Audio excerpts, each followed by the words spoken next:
Hello friends, very good morning. So చాలా beautiful editorial ఈరోజు.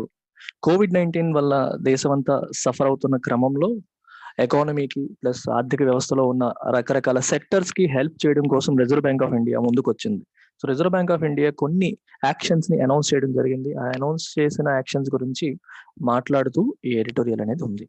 అయితే ఈ ఎడిటోరియల్ రిజర్వ్ బ్యాంక్ తీసుకున్న అన్ని యాక్షన్స్ ని డీటెయిల్డ్ గా ఎక్స్ప్లెయిన్ చేయలేదు. అందుకోసం అని నేనేం చేస్తానంటే I'm doing a separate class analysis of RBI's decisions separate గా 8:30 పిఎంకి ఈ రోజు సాయంత్రం 8:30 పిఎంకి నేను సెపరేట్ గా ఒక క్లాస్ చేస్తాను.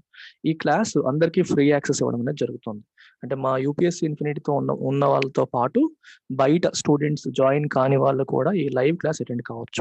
ఈ లైవ్ క్లాస్ మీరు అటెండ్ అవ్వాలి అంటే you should be part of our WhatsApp groups. మీరు యూపీఎస్సీ, ఏపీపీఎస్సీ, టీఎస్పీఎస్సీ లేదా bank exams, SSC, CGL, CAT ఏ ఎగ్జామ్ ప్రిపేర్ అవుతున్నా సరే ప్రతి specific to each exam we have a separate WhatsApp group. ఈ వాట్సాప్ గ్రూప్స్ అనేవి ఈ ఎడిటోరియల్ యొక్క కామెంట్ సెక్షన్ లో మీకు లింక్స్ ఉంటాయి. ఆ లింక్ పైన క్లిక్ చేసి మీరు లోపలికి వచ్చేది. If you're UPSC aspirant UPSC WhatsApp group వచ్చేయండి. APPSC aspirant APPSC WhatsApp group రండి.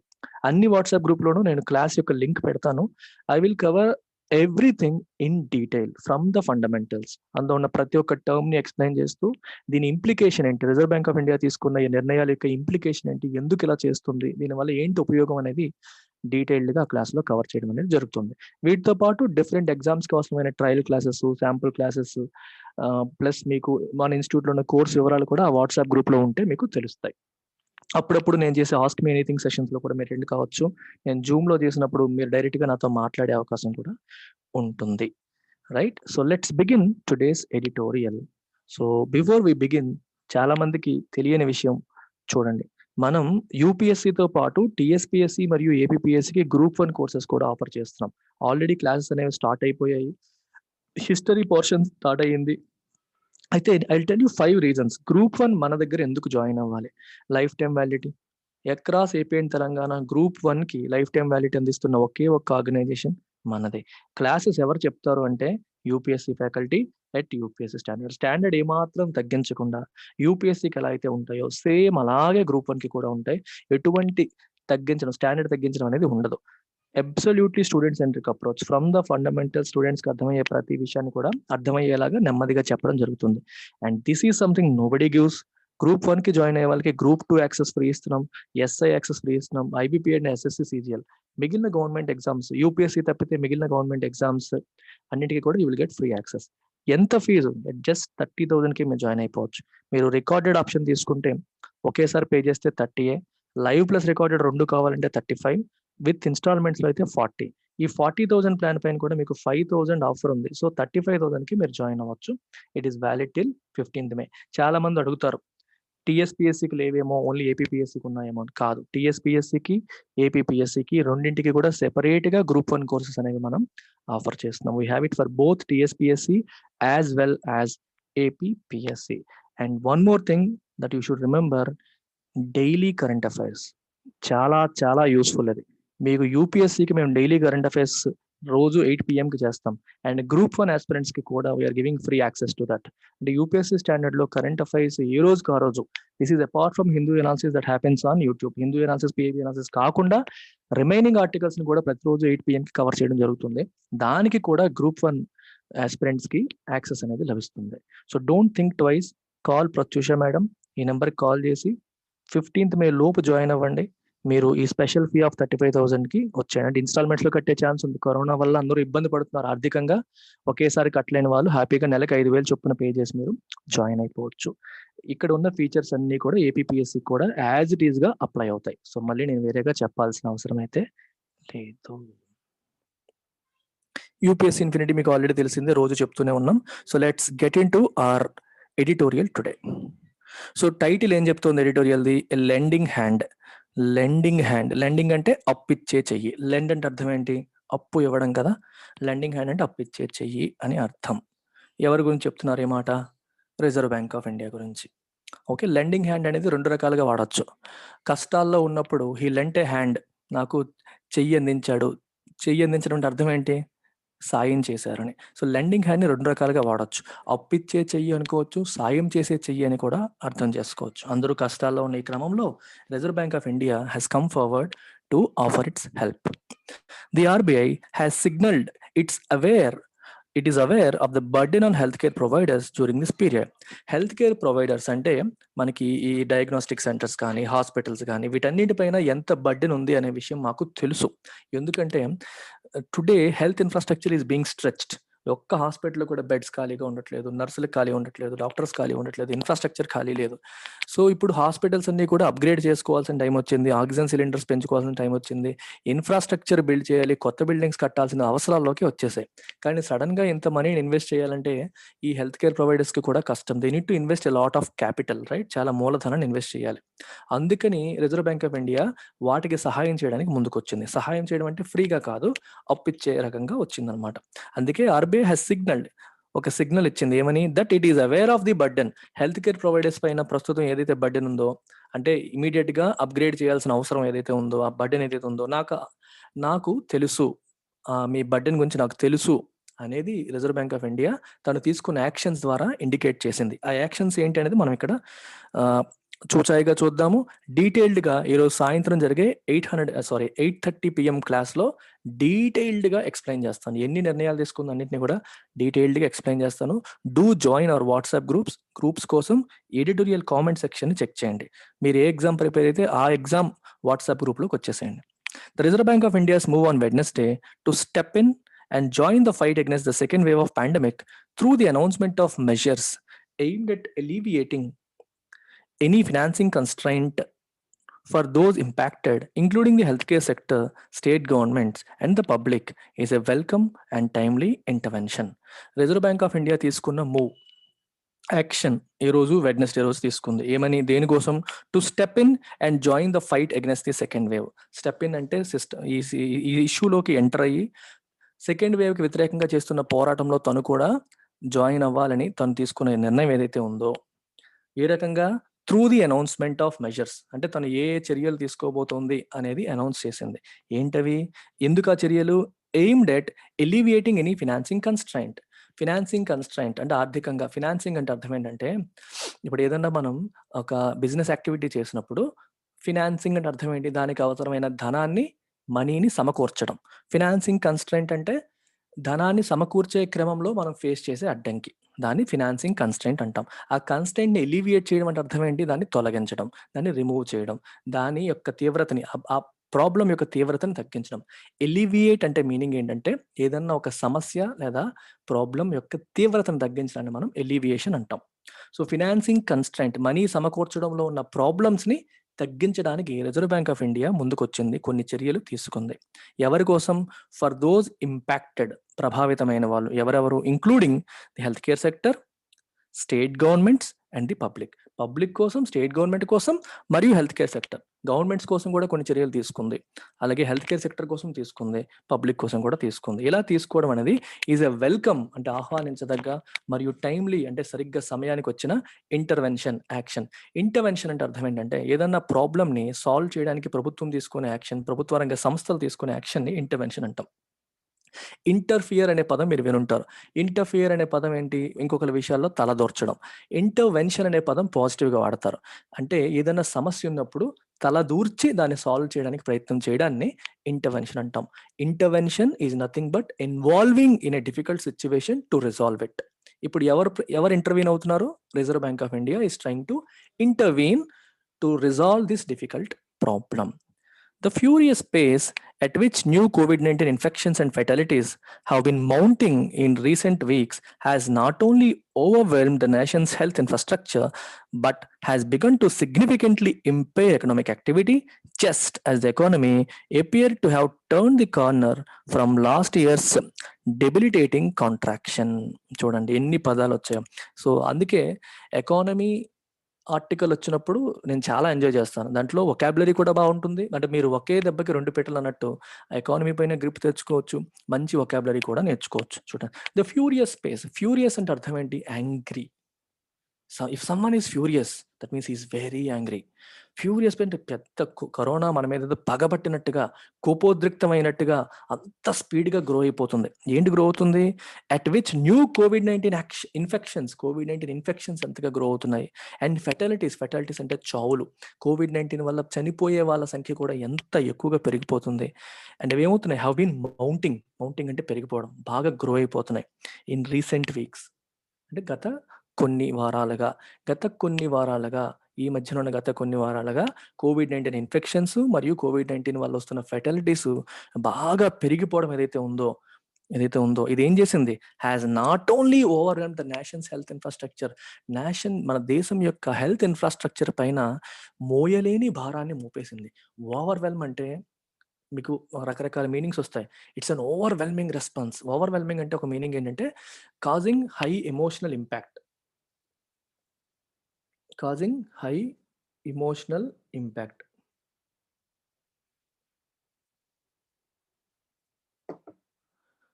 కాజింగ్ హై ఎమోషనల్ ఇంపాక్ట్ అని అర్థం. ఓవర్‌వెల్మింగ్ అంటే మీనింగ్ అది. అయితే ఇక్కడ మీనింగ్ అది కాదు. ఓవర్‌వెల్మ్‌కి ఇంకా వేరే మీనింగ్స్ కూడా ఉన్నాయి. ఓవర్‌వెల్మ్‌కి ఇంకా వేరే మీనింగ్స్ ఏంటి? మోయలేని భారం మోపడం. అయితే ఫర్ ఎగ్జాంపుల్ చూడండి, కోవిడ్-19 వల్ల నేను జీవనాధారాన్ని కోల్పోయాను. లెట్స్ సే పళ్ళు అమ్ముకుంటున్నాం అనుకోండి, లేదా కూరగాయలు అమ్ముకుంటున్నాం. కానీ ఒక పూటే లాక్‌డౌన్ అంటున్నారు, ఒక పూటే అమ్మాలంటున్నారు. సో, అనుకున్నంత బిజినెస్ అవ్వట్లేదు. సో, నేను సఫర్ అవుతున్నాను. ఇంట్లో ఖర్చులు పెరిగిపోయాయి. మెడికల్ ఎక్స్‌పెన్సెస్ పెరిగిపోయాయి. అప్పుడేమవుతుంది? The finances, the requirements of the home, ఇంటి యొక్క financial requirements are putting an overwhelming burden on me. నేను మోయలేని భారాన్ని మోపుతున్నాయి. అలాగే ఈ కేసెస్ ఎలాగైతే పెరిగిపోతున్నాయో, దానివల్ల వస్తున్న చావులు ఏ రకంగా పెరిగిపోతున్నాయో అవేమవుతున్నాయి? They are overwhelming nations health infrastructure. దేశం యొక్క హెల్త్ ఇన్‌ఫ్రాస్ట్రక్చర్‌ని ఓవర్‌వెల్మ్ చేస్తున్నాయి. మోయలేని భారాన్ని మోపుతున్నాయి. దాంతో పాటు నాట్ ఓన్లీ అన్నారు. అదొకటే కాకుండా has begun to significantly impair economic activity. Economic యాక్టివిటీని కూడా సిగ్నిఫికెంట్‌గా ఇంపైర్ చేయడం, అంటే ప్రభావితం చేయడం, ట్రబుల్ చేయడం, పాడు చేయడం అనేది జరుగుతుంది. ఎకనామిక్ యాక్టివిటీ అంటే ఇప్పుడిప్పుడే కరోనా నుంచి కోలుకొని ఆర్థిక వ్యవస్థ కుదుట పడుతోందనే క్రమంలో మళ్ళీ లాక్‌డౌన్‌లని ఇవన్నీ రావడంతో దెబ్బకి ఎకనామిక్ యాక్టివిటీ కూడా ఇంపైర్ అవుతుంది. Just as the economy appeared to have turned the corner from last year's debilitating contraction. Debilitating అంటే వీకెనింగ్. డెబిలిటేట్ అంటే అర్థం ఏంటంటే వీకెన్ అంటే ఎదురు వ్యక్తిని పూర్తిగా నీరసించేలాగా చేయడం. డెబిలిటేటింగ్ కాంట్రాక్షన్ అంటే అర్థం ఏంటి? ఎకానమీ ఎక్స్‌పాండ్ అయ్యిందంటే గ్రో అయిందని. కాంట్రాక్ట్ అయిందంటే తగ్గింది అని. అంటే గత సంవత్సరంతో పోల్చుకుంటే ఆర్థిక వ్యవస్థ ఇంకా వెనకబడిందనుకోండి, దాన్ని కాంట్రాక్షన్ అంటాం. అలా వరుసగా 3 క్వార్టర్స్ కాంట్రాక్ట్ అయితే దాన్ని రిసెషన్ అని చెప్పి అనడం జరుగుతుంది. సో, ఎకానమీ కాంట్రాక్ట్ అయింది. డెబిలిటేటింగ్ కాంట్రాక్షన్, బాగా వీకెన్ అయ్యి కాంట్రాక్షన్ అనేది జరిగింది. అలాంటి పరిస్థితి నుంచి ఇప్పుడిప్పుడే టర్న్డ్ ది కార్నర్, అంటే ఒక డిఫికల్ట్ సిట్యుయేషన్ నుంచి మళ్ళీ పాజిటివ్ సిట్యుయేషన్‌కి మారడాన్ని మనం ఏమంటాం? టర్నింగ్ ది కార్నర్ అంటాం. టర్న్ ది కార్నర్ అంటే to come out of a difficult situation. అని అర్థం అనమాట. ఇంటూ ఏ పాజిటివ్ సిట్యుయేషన్. ఇప్పుడిప్పుడే economy appeared to have turned the corner. ఇప్పుడిప్పుడే బయటకొస్తుంది అనుకునే టైంలో ఇవన్నీ వచ్చేసి ఆర్థిక వ్యవస్థ పైన, హెల్త్ సెక్టర్ పైన మోయలేని భారాన్ని కోవిడ్-19 మోపేసింది. The fresh crisis is still unfolding, governor Shaktikanta Das said in his unscheduled address acknowledging the challenge ahead. ఇప్పుడు ఫ్రెష్‌గా వస్తున్న సంక్షోభం ఈస్ స్టిల్ అన్‌ఫోల్డింగ్. ఇది కంప్లీట్ కాలా. ఇంకా ఎర్లీ స్టేజెస్‌లోనే ఉన్నాం. అన్‌ఫోల్డ్ అవుతోంది అంటే స్టోరీ ఇంకా కంప్లీట్ కాలా. It is opening up. ఇంకా చాలా పెద్దదవ్వచ్చు. ఇంకా చాలా ఎక్కువ మనం చూడవచ్చు అని శక్తికాంత దాస్ అన్నారు. ఇన్ హిస్ అన్‌షెడ్యూల్డ్ అడ్రెస్ అంటే ఉద్దేశించి చేసే ప్రసంగాన్ని అడ్రెస్ అంటాం. అంటే దేశాన్ని ఉద్దేశించి ప్రసంగం అనమాట. అన్‌షెడ్యూల్డ్ అంటే ఇది ముందు ప్లాన్ చేసుకుంది కాదు. కోవిడ్-19 వచ్చింది కాబట్టి సడెన్‌గా రిజర్వ్ బ్యాంక్ ఆఫ్ ఇండియా ఈ పనులన్నీ చేయాలని నిర్ణయించుకొని ఒకసారిగా దాన్ని ప్రజలకి చెప్పడం జరిగింది. ఇది షెడ్యూల్డ్ కాదు. ప్లాన్ చేసుకోకుండా జరిగింది. Acknowledging the challenge ahead. ఎందుకంటే ఛాలెంజ్ చాలా పెద్దది అని చెప్పి ఆయన అక్నాలెడ్జ్ చేశారు. అంటే యాక్సెప్ట్ చేశారు. చేసి ఏ చర్యలు తీసుకుంటున్నాం అనేది వచ్చి చెప్పడం అనేది జరిగింది. Stressing that it is imperative to both save lives and restore livelihoods. Stressing that it is imperative అంటే ఇంపార్టెంట్. ఏంటి important? To both save lives and restore livelihoods. ప్రాణాలు కాపాడడం మరియు బతుకు తెరువును కూడా కాపాడడం. బతుకుని కాపాడడం, బతుకు తెరువుని కాపాడడం. లైవ్లీహుడ్ అంటే బతుకు తెరువు. అంటే మనకి తినడానికి తిండి పెట్టేది బతుకు తెరువు. మనం చేసుకునే వ్యాపారం కావచ్చు, ఉద్యోగం కావచ్చు, ఏదన్నా కావచ్చు. దాన్ని కాపాడాలి, రెస్టోర్ చేయాలి. అలాగే ప్రాణాల్ని కాపాడాలి. సో 2 ఇంపార్టెంటే అని చెప్పి ఆయన చెప్పడం జరిగింది. He has proposed a calibrated response. Calibrated అంటే వెల్ కాలిక్యులేటెడ్. అంటే అన్ని అంశాలని పరిగణలోకి తీసుకొని, ఆలోచించుకొని ప్లస్‌లు, మైనస్‌లు అన్నీ చూసుకొని తీసుకొచ్చిన రెస్పాన్స్‌ని కాలిబ్రేటెడ్ అంటారు. Calibrated is well calculated, taking everything into consideration అనే మీనింగ్ వస్తుంది. ఏంటది? mooting a 50,000 crore term liquidity facility to boost credit availability for ramping up COVID-related healthcare infrastructure and services. mooting అంటే propose or suggest a new idea. అంటే ఒక కొత్త ఐడియాని suggest చేయడాన్ని, ఒక కొత్త మెథడ్‌ని లేకపోతే కొత్త ఉద్దేశాన్ని, ఐడియాని ప్రపోజ్ చేయడాన్ని mooting అంటాం. ఏంటా కొత్త idea? 50,000 crore term liquidity facility. Liquidity అంటే మనీ అవైలబిలిటీ. 50,000 కోట్ల మనీని అవైలబుల్‌గా తీసుకొచ్చారు. ఎవరి కోసం? To boost credit availability for ramping up covid related infrastructure. Covid related ఇన్‌ఫ్రాస్ట్రక్చర్‌ని ర్యాంప్ అప్ చేయడానికి. అంటే కోవిడ్‌కి అవసరమైనట్టు బెడ్‌లు పెట్టడం గానీ, ఆక్సిజన్ సిలిండర్స్‌ని ఏర్పాటు చేసుకోవడం గానీ, వెంటిలేటర్స్‌ని ఏర్పాటు చేసుకోవడం గానీ, ఐసీయూ బెడ్స్‌ని పెంచడం గానీ, ఈ రకంగా ర్యాంప్ అప్ చేయాలనుకుంటే హాస్పిటల్స్, దానికోసం వాళ్ళకి అవసరమైన మనీని మేము అందిస్తాము. ఏ రకంగా? అప్పు రూపంలో. క్రెడిట్ అవైలబిలిటీ అంటే అప్పు రూపంలో. ఎవరిస్తారు? బ్యాంకులు ఇస్తారు. బ్యాంకులకి ఎవరిస్తారు? రిజర్వ్ బ్యాంక్ ఆఫ్ ఇండియా ఇస్తుంది. అంటే రిజర్వ్ బ్యాంక్ ఆఫ్ ఇండియా బ్యాంకులకి ఇస్తుంది. బ్యాంకులు వాటిని ఎస్పెషల్లీ ఈ పర్టిక్యులర్ పర్పస్ కోసం మాత్రమే అప్పు ఇవ్వాలి అని చెప్పి రిజర్వ్ బ్యాంక్ ఆఫ్ ఇండియా చెప్పడం జరిగింది. ఆ డీటెయిల్స్ అన్ని ఇక్కడ రాయలేదు. వీటిని నేను సాయంత్రం 8:30 క్లాస్‌లో కంప్లీట్‌గా ఎక్స్‌ప్లెయిన్ చేస్తాను. అంటే ఏ రకంగా ఈ ప్రావిజనింగ్ జరుగుతుంది? రిజర్వ్ బ్యాంక్ ఆఫ్ ఇండియా బ్యాంకులకి ఏ రేట్‌కి ఇస్తుంది? బ్యాంకులు వీటికి ఏ రకంగా ఇస్తారు? ఈ ప్రాసెస్ ఏంటి అనేదంతా కూడా 8:30 క్లాస్‌లో నేను చెప్తాను. Please do attend. To attend that join the WhatsApp group. Covid ramping up అంటే అర్థం ఏంటి? వాటిని స్టెప్ అప్ చేయడం అన్నమాట. దేన్ని? Covid related health care infrastructure and services. Lenders have been urged to expedite అంటే speed up. expedite lending under this priority sector classified scheme to entities including vaccine manufacturers, hospitals, pathology labs, suppliers of oxygen and ventilators, importers of COVID-related drugs and logistics firms. So ఈ కంపెనీలన్నింటికి కూడా మీరు loans ఇవ్వచ్చు. ఎవరు ఇవ్వచ్చు? బ్యాంకులు ఇవ్వచ్చు. ఇలా ఇచ్చిన లోన్స్‌ని మేము ప్రయారిటీ సెక్టర్ కింద క్లాసిఫై చేస్తామని చెప్పి కూడా రిజర్వ్ బ్యాంక్ ఆఫ్ ఇండియా హామీ ఇచ్చింది. ప్రయారిటీ సెక్టర్ లెండింగ్ అనేది చాలా ఇంపార్టెంట్ కాన్సెప్ట్. సో మీరు మామూలుగా మీకు చూచాయిగా చెప్తాను. డీటెయిల్డ్‌గా 8:30 క్లాస్‌లో చెప్తాను. ప్రయారిటీ సెక్టర్ అంటే అర్థం ఏంటి? ఇప్పుడు ఎడ్యుకేషన్ తీసుకోండి, అగ్రికల్చర్ తీసుకోండి, ఎంఎస్ఎంఈస్ తీసుకోండి. జనరల్‌గా బ్యాంక్స్ వీటికి మనీ ఇవ్వడానికి సిద్ధం కావు. ఎందుకంటే వాళ్ళు తిరిగిస్తారో లేదో, ఎన్‌పీఎస్ అయిపోతాయేమో అనే భయానికి పెద్ద పెద్ద కార్పొరేట్స్‌కి లోన్స్ ఇవ్వడానికి ఇష్టపడతాయి తప్పితే వీటికి ఇవ్వడానికి ఇష్టపడవు. కానీ దేశం అభివృద్ధి చెందాలంటే agriculture important. MSMEs, micro, small, medium enterprises చాలా ఇంపార్టెంట్. ఎడ్యుకేషన్ అనేది చాలా ఇంపార్టెంట్. అందుకని వీటిని గవర్నమెంట్ కొన్నింటిని ప్రయారిటీ సెక్టర్స్ కింద ఐడెంటిఫై చేసింది. ప్రాధాన్యత ఉన్న రంగాలని. వీటిని ఐడెంటిఫై చేసి ఖచ్చితంగా మీ దగ్గర ఉన్న లోన్ బుక్‌లో మీ టోటల్ లోన్ పోర్ట్‌ఫోలియోలో ఒక 40% లేదా 30% ఎగ్జాక్ట్ నంబర్ అనేది మీకు చెప్తాను డీటెయిల్డ్‌గా. ఇంత అమౌంట్ అనేది ఈ సెక్టార్స్‌కి మీరు ఖచ్చితంగా లోన్స్ ఇవ్వాలి అని చెప్పి వీటికి రెగ్యులేషన్స్ ఉంటాయి బ్యాంకులు. అంటే అందరికీ నేను ఒక బాగా డబ్బులొచ్చే సెక్టర్స్‌కే ఇస్తామని పెట్టుకోకూడదు బ్యాంక్స్. ప్రయారిటీ సెక్టర్స్ కూడా కేటాయింపులు జరగాలి. సో ప్రతి బ్యాంక్ కూడా టార్గెట్ ఉంటుందన్నమాట. ఈ ఇయర్‌లో మీకొచ్చిన total NDTL, net demand and time లయబిలిటీస్‌లో కొంత percentage should go towards priority sector. NDTL అంటే ఏంటి? Will discuss. అవన్నీ ఎడిటోరియల్‌లో చెప్పడం కుదరదు. So will discuss everything in the evening class. సో ఇది ప్రయారిటీ సెక్టర్ కింద కేటగరైజ్ చేసి మీ దగ్గరున్న టోటల్ మీరిచ్చే టోటల్ లోన్స్‌లో ఇంత పర్సెంటేజ్ ఈ పర్టిక్యులర్ సెక్టార్‌కి వెళ్ళాలి అని చెప్పి చెప్తారు. మరి టార్గెట్లు ఇచ్చినప్పుడు సో బ్యాంకులు ఏం చేస్తాయి? చచ్చినట్టు ఆ రంగాలకి ఇవ్వాలి. ఇవ్వాలి కాబట్టి పోటీ పడిస్తాయి కాబట్టి వడ్డీ రేట్లు బాగా తగ్గిపోతాయి. మీకు బాగా పల్లెటూరులో గాని, సెమీ రూరల్‌లో గాని చూసుకోండి అగ్రికల్చర్ లోన్స్ అని చెప్పి తక్కువ ధరకి ఇచ్చేస్తా ఉంటారు. తక్కువ వడ్డీకి ఇస్తారు. పావలా వడ్డీకి, అర్ధ రూపాయి వడ్డీకి, ముప్పావలా వడ్డీకి చాలా తక్కువ వడ్డీకే లోన్స్ వస్తాయి. ఎందుకొస్తాయి? బ్యాంకుల పైన ప్రెషర్ ఉంటది. బ్యాంకులు ఖచ్చితంగా ఆయా రంగాలకి వడ్డీ ఇవ్వాల్సిన రిక్వైర్మెంట్ ఉంటది బ్యాంకులకి. ఇవ్వలేదనుకోండి రిజర్వ్ బ్యాంక్ ఆఫ్ ఇండియా బ్యాంకుల పైన పెనాల్టీ ఏస్తుంది. అందుకని ఖచ్చితంగా వీళ్ళు ఎట్టి పరిస్థితుల్లో ఈ సెక్టార్స్‌కి ఖచ్చితంగా లోన్‌లు ఇచ్చి తీరాలి. ఇప్పుడు బ్యా రిజర్వ్ బ్యాంక్ ఆఫ్ ఇండియా ఏముంటుంది? నార్మల్‌గా ఈ హెల్త్ కేర్ గాని, ఇప్పుడు అనుకుంటున్న ఈ సెక్టార్స్ అన్నీ కూడా ఇప్పుడు ఈ వ్యాక్సిన్ మ్యానుఫ్యాక్చరర్స్, హాస్పిటల్స్ ఇవన్నీ కూడా ప్రయారిటీ సెక్టర్‌లోకి రావు. కానీ ఇప్పుడు వాటిని ప్రయారిటీ సెక్టర్ కింద క్లాసిఫై చేస్తాము. మీకు ఎలాగో టార్గెట్ ఉంటుంది కదా! ఒక 40% ఇవ్వాలని. సో వీళ్ళకిచ్చే లోన్స్ కూడా ప్రయారిటీ సెక్టర్ కింద కేటగరైజ్ చేస్తామని చెప్పి ఇన్సెంటివైజ్ చేస్తుంది. మీరు ఎలాగో చేయాలి. ఇచ్చేదేదో వీళ్ళకిచ్చేయండి. మీరు ప్రయారిటీ సెక్టర్ కింద చేసినట్టుగా నేను కేటాయింపు మీకు సపోర్ట్ చేస్తానని చెప్పి రిజర్వ్ బ్యాంక్ ఆఫ్ ఇండియా వాళ్ళని ఎంకరేజ్ చేస్తుందన్నమాట.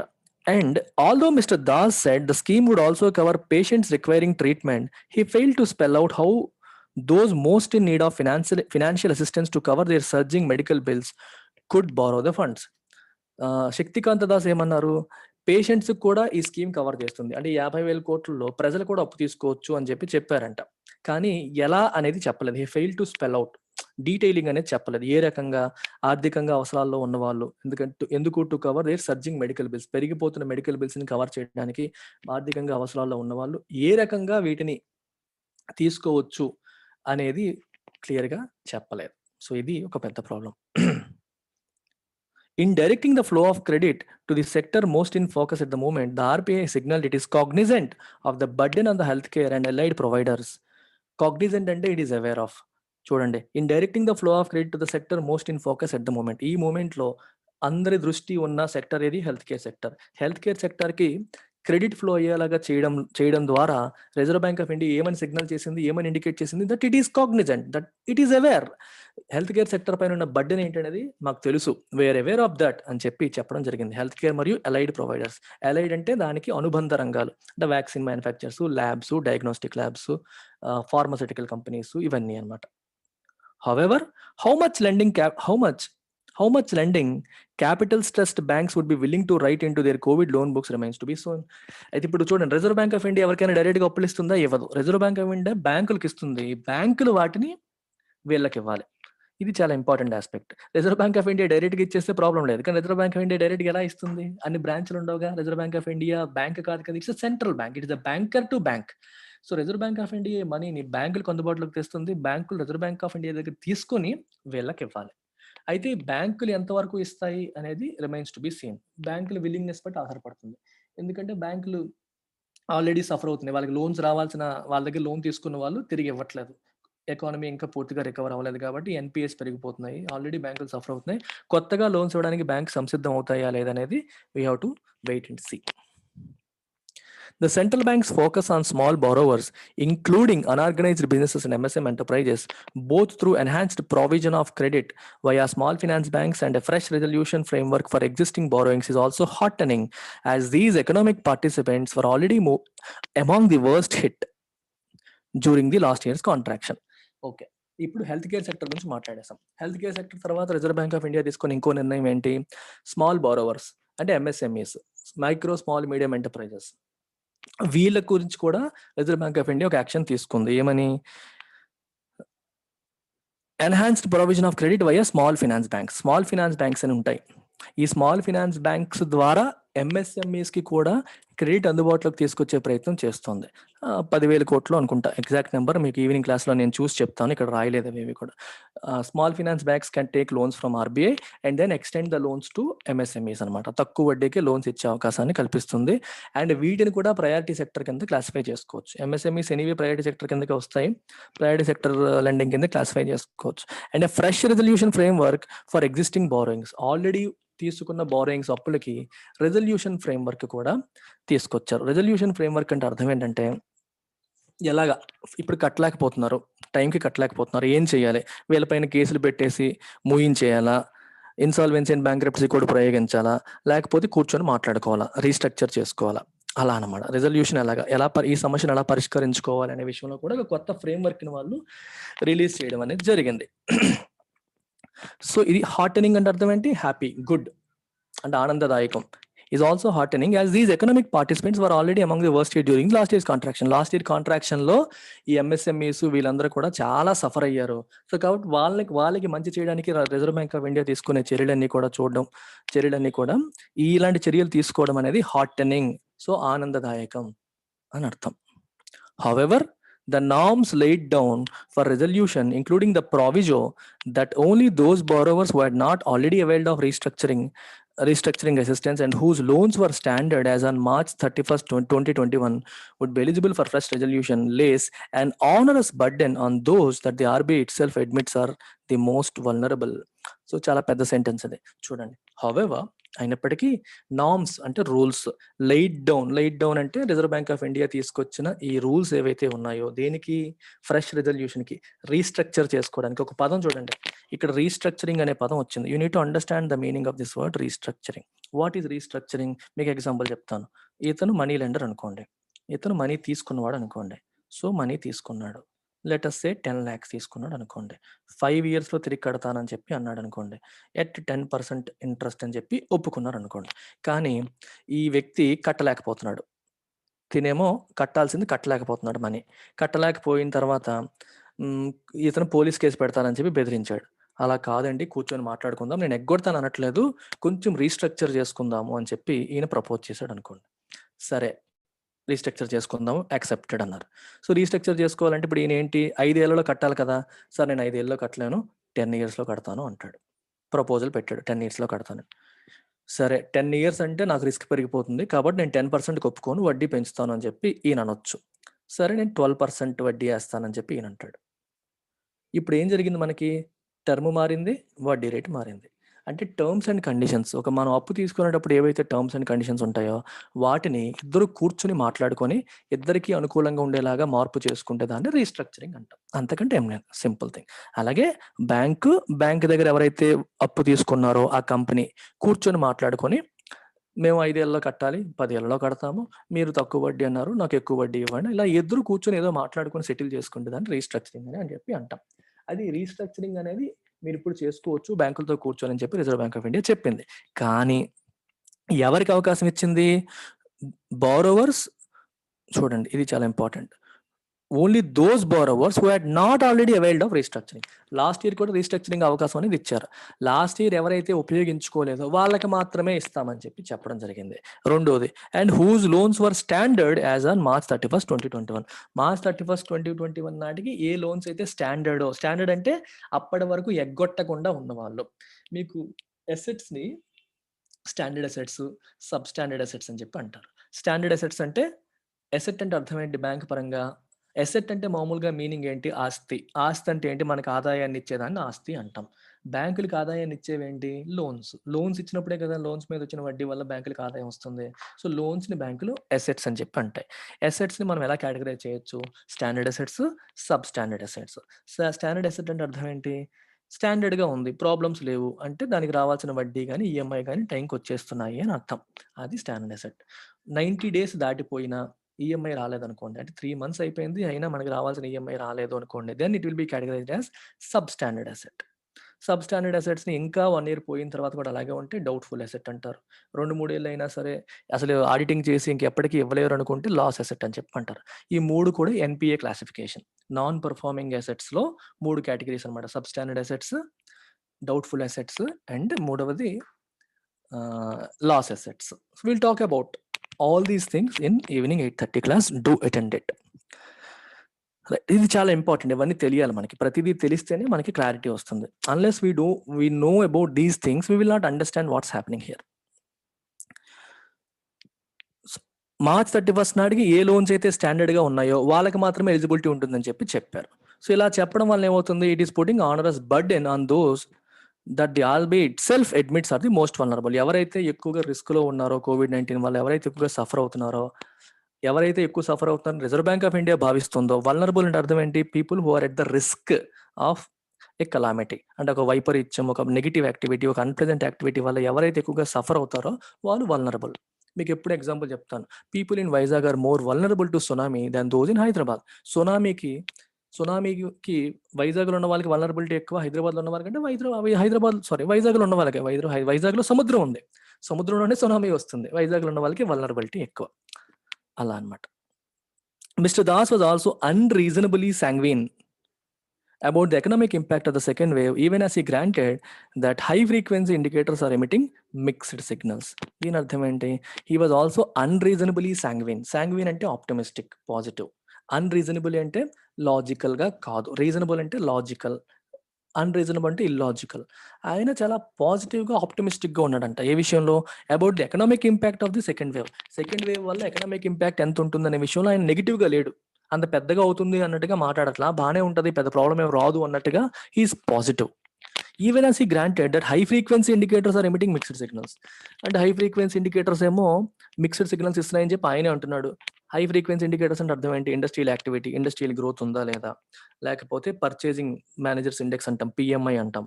అది పాజిటివ్‌గా ఉందా లేదా? అంటే వాళ్ళు ఆశావహంగా ఉన్నారా లేదా? రిజర్వ్ బ్యాంక్ ఆఫ్ ఇండియా సర్వేలు చేస్తుంది. House hold survey. అంటే ప్రజలు వాళ్ళ పర్చేజెస్‌ని పోస్ట్‌పోన్ చేసుకోవాలనుకుంటున్నారా? ఏదైనా కొనాలంటే కొనేస్తున్నారా? ఇట్లాంటి రకరకాల ఇండికేటర్స్ ఉంటాయి. ఇవన్నీ కూడా మిక్స్డ్ సిగ్నల్స్ ఇండికేట్ చేస్తున్నాయి. అంటే కంప్లీట్‌గా పాజిటివ్‌గా కాదు, కంప్లీట్‌గా నెగెటివ్‌గా కాదు అని ఆయనే చెప్తున్నాడు. అయినప్పటికీ పెద్దగా ఇంపాక్ట్ ఉండదు అన్నట్టుగా మాట్లాడటం జరుగుతుంది. The RBI's position that the dent to aggregate demand is likely to be only moderate is based on the fact that so far this year, the restrictions to contain the spread of the virus have been largely localized. RBI ఎందుకు aggregate డిమాండ్కి పెద్దగా dent పడదు అనుకుంటుంది? Dent అంటే అర్థం ఏంటి? లొత్త. ఒక ఏమంటాం మనం? గుర్తురాట్లేదు. ఒక బిందె తీసుకున్నారనుకోండి. బిందెకి ఒక రాయితో కొడితే ఏమవుతుంది? లొత్త పడుతుంది. లొత్తనే డెంట్ అంటాం. డెంట్ అంటే ఒక చిన్న దెబ్బని, ఒక లొత్తని. అక్కడ లొత్త అనే మీనింగ్, ఇక్కడ దెబ్బ అనే మీనింగ్. దేనికి దెబ్బ?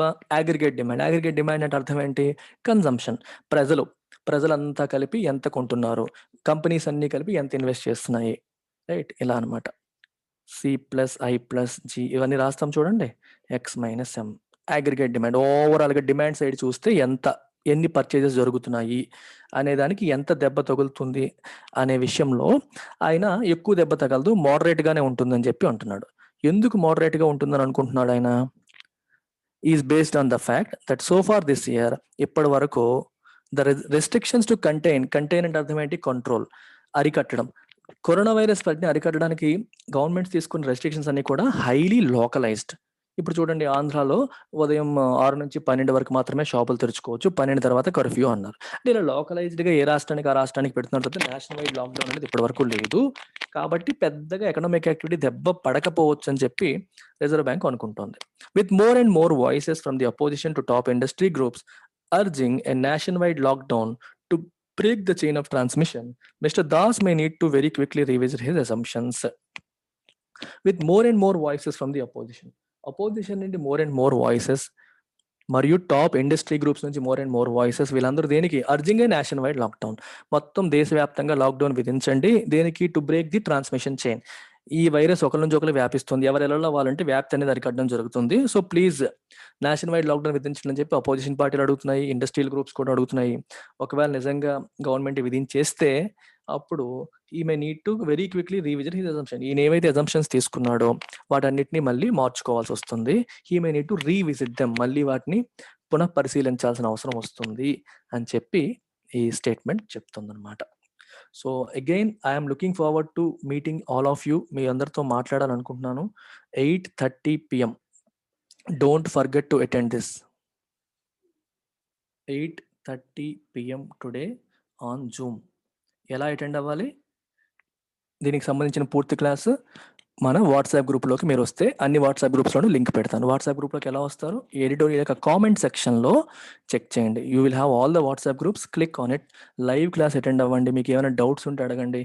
క్రిస్టల్ క్లియర్గా ఫండమెంటల్స్ నుంచి కవర్ చేద్దాం. ఓకేనా? Take care. బాయ్.